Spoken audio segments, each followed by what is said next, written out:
Julia, ¿qué te ha parecido la experiencia? ¿Puedes quitarte la gafa? Muy chulo, sorprendente, ¿eh?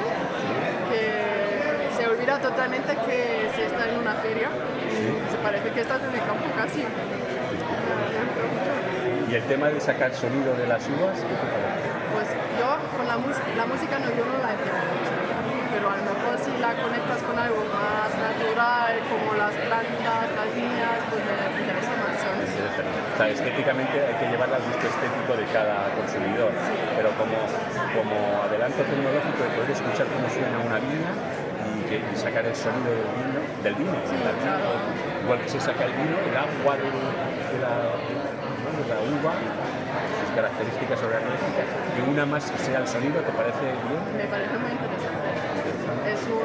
A lo mejor yo como pues, vengo del mundo del marketing, pues es algo diferenciador, ¿no? Que el vino, todo el mundo sabe lo que es el vino, lo conocen bien, no es tanto, pero no sabe cómo suena.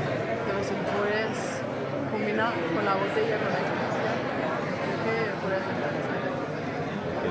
Bueno, pues estamos con el nombre y apellido es Julia Ansauer y es la directora de la Feria del Clima en la que estamos aquí en Casa Sibal.